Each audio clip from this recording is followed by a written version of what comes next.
Assalamualaikum warahmatullahi wabarakatuh. Saudara-saudaraku sebangsa dan setanah air, sampai pada hari ini tesisnya Kiai Haji Imaduddin Usman Al-Bantani tidak ada satupun yang bisa membantah secara keilmuan. Dan yang parahnya lagi, lalu dikembangkan narasi-narasi orang-orang yang sedang ikut mensosialisasikan kebenaran tesis Kiai Haji Imaduddin Usman bahwa Habib itu bukan keturunan Nabi Muhammad SAW sebagai seorang pembenci.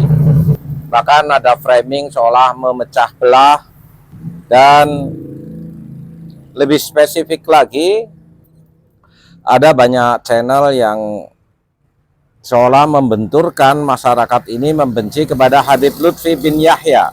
Mari kita sejenak menurunkan tensi kita, melihat persoalan ini secara jernih.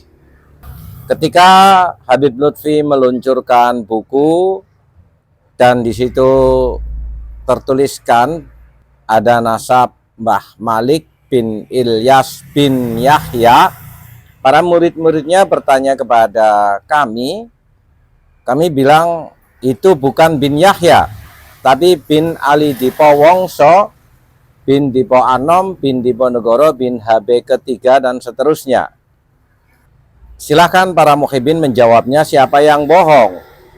Dan ketika juga dilacak, ternyata makam Ali Dipowongso ada di Purwokerto, sementara di Pekalongan juga ada makam yang diklaim sebagai makamnya Ali Dipowongso. Kami menjelaskan berdasarkan fakta sejarah dan keluarga yang masih berkumpul di Purwokerto. Kebenarannya adalah yang ada di Purwokerto. Lalu siapa yang bohong dan siapa yang membenci? Ini sekedar pelurusan sejarah.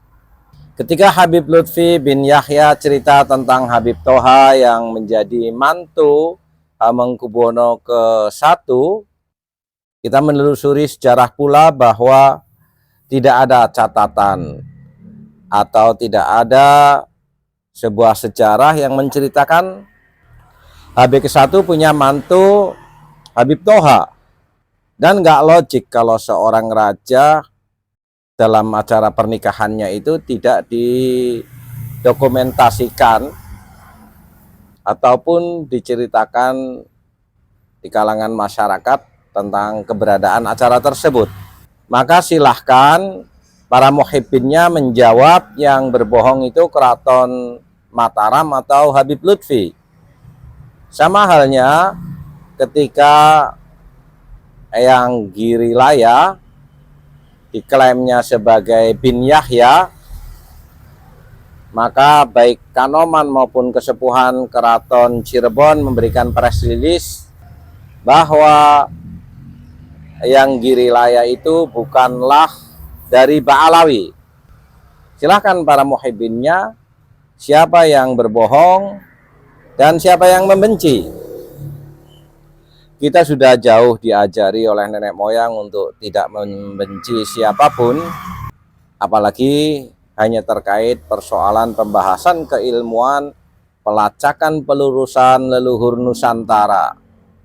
Ketika Habib Lutfi berbicara bahwa yang menyuruh Mbah Hasyim Asy'ari membentuk NU adalah kakeknya Habib Lutfi, maka kita telusuri juga. Ternyata tidak ada satupun catatan, tidak ada satupun saksi atau cerita-cerita yang berkembang di masyarakat, karena memang tidak ada koneksitas antara Mbah Hasyim Asy'ari dengan para habib, yang kebetulan pada waktu itu para habaib adalah antek-antek Belanda dengan status ada yang menjadi mufti, ada yang menjadi kapiten-kapiten Arab untuk melanggengkan kekuasaan Belanda dan berhadapan dengan pejuang para kiai-kiai yang sedang melakukan perlawanan secara fisik, bahkan perang dengan Belanda. Lalu siapa yang bohong? Banyak hal yang di framing untuk melegitimasi para Habib, tapi pada hari ini semuanya terbongkar dengan perkembangan teknologi, dengan perkembangan derasnya arus informasi secara terbuka. Seseorang tidak lagi bisa berbohong. Sama halnya ketika di dalam bukunya Habib Lutfi Auradus Syadzaliyah atau Auradus Syadziliyah, pada halaman 32 tertulis beliaunya itu Al-Hafidh. Al-Hafidh ini adalah gelar untuk orang yang menghafal Quran. Ketika banyak orang yang menanyakan tentang hal ini, ya kami jawab bahwa setahu kami para hafidh itu ada komunitasnya tersendiri, tetapi beliaunya tidak tercatat dalam sebuah Jam'iyatul Huffaz wal Qurra. Silahkan tanyakan, betulkah gelar hafidh itu Habib Lutfi sebagai seorang yang hafal Quran? Ketika kita menelusuri sebuah kejujuran atas realita-realita sosial, tidaklah berarti kita membenci. Sekali lagi bahwa leluhur kita sudah jauh mengajari kita untuk memiliki sikap legowo, sikap lembah manah. Jadi sangat tidak beralasan kalau orang-orang yang sedang ikut mensosialisasikan tesisnya Kiai Haji Maduddin Utsman bahwa para Habib bukanlah keturunan Nabi Muhammad SAW. Ini adalah sebuah dari klaim-klaim sepihak. Terlebih dengan adanya legitimasi seolah-olah mereka itu keturunan Nabi Muhammad SAW, bisa kita lihat secara vulgar bagaimana klan Ba'alawi ini sangat arogan di dalam sikap kehidupan kesehari-hariannya. Bahkan cenderung rasis, mereka merasa harus memiliki kehormatan yang lebih dari masyarakat secara umum.